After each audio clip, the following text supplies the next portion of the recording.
Hi there, welcome to the Animals Naturally podcast with me, Suzanne. I'm founder of Taranet, a leading international consultancy focused on helping you to help your animals to be as naturally healthy as possible through the use of holistic approaches and complementary therapies. I also provide consultancy to businesses and also aim to help raise awareness of the impact of domestic abuse on animals and what we all can do to help eliminate domestic abuse as being an issue for people around the world, whether they're men, women, children and animals who are sadly affected too. But back to today's podcast. In this episode, I'm going to talk to you about how you can decide on your holistic animal therapy career.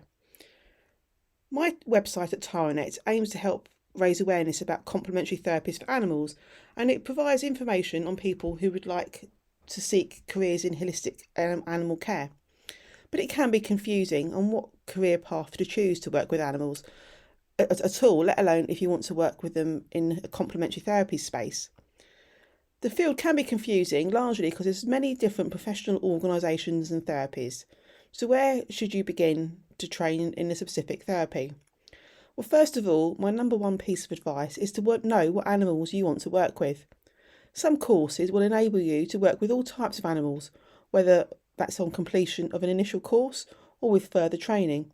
For example, a veterinary surgeon, veterinary nurse, physiotherapist, hydrotherapist, osteopath, chiropractor, a zoopharmacognosist and some others too will work with a variety of animals. Of course, many can specialise at a later date in a particular type of animal, but generally speaking, you can work with a whole range of animals if you complete one of those courses that leads to that career and that profession. But there are some courses that you can take which will mean you will focus early on a specific animal. For instance, there are courses specifically in canine massage and equine muscle release therapy and equine massage too. These would mean that on completion of those you only could then work with dogs or horses respectively. So knowing what animal you want to work with is a really good idea to start with. Once you've decided what animals you'd like to work with, then think about what sort of work you'd like to do.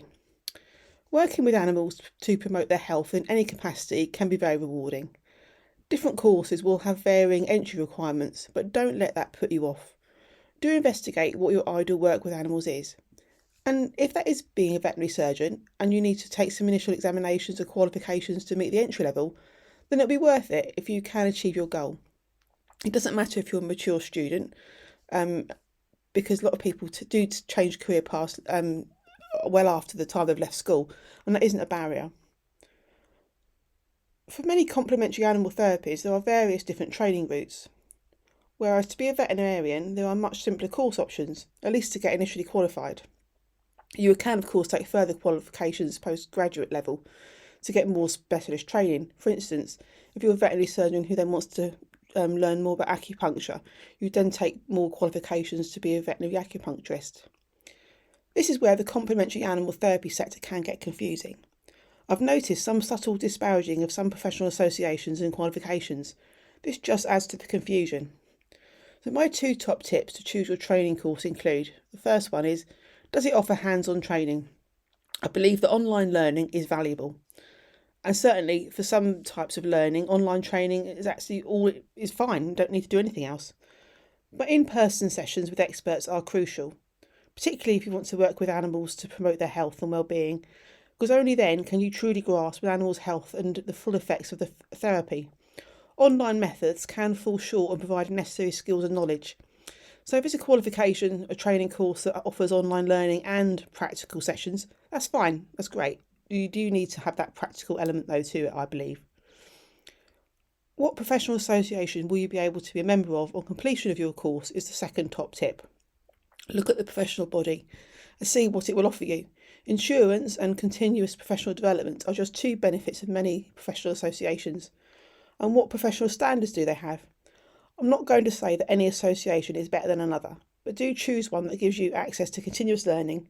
Choose the one that you feel is doing its best to promote professionalism in the animal care industry with an evidence-based approach. A common question that I'm asked is whether veterinary surgeons will be happy to refer clients to you on completion of a certain course. Working with veterinarians is essential, as animals must be registered with a vet. The Royal College of Veterinary Surgeons Code of Conduct states this around musculoskeletal practitioners, which includes physiotherapy, osteopathy and chiropractic. They say, musculoskeletal maintenance care for a healthy animal, for instance massage, does not require delegation by a veterinary surgeon. However, the animal must still be registered with a veterinary surgeon. Maintenance should cease and the owner of the animal should be asked to take the animal to a veterinary surgeon for clinical examination at the first sign that there may be an underlying injury, disease or pathology. Alternatively, the musculoskeletal therapist may ask the client for formal consent to disclose concerns to the veterinary surgeon that has the animal under their care. So working together with a veterinarian is essential. If you have a reputable qualification, are a member of a reputable professional organisation, and can clearly state what and how you can help animals, then a veterinarian will almost certainly be happy to consent their animal clients to be seen by you. Taking time to build good professional relationships is a vital part of building your business.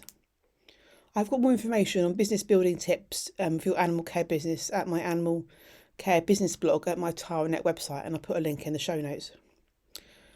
I hope that's been helpful. If you know anyone else who you think would find this useful to help develop their animal care career working with animals in a holistic way, then do share this podcast. The more we can spread the awareness of the benefits of natural therapies, the better. If you'd like more information on natural animal health care, then do visit my website at taranet.co.uk. If you have any questions about animal therapy, then do always visit my website or email me from my website too. I hope that's been helpful. Thank you for listening, and until next time, goodbye.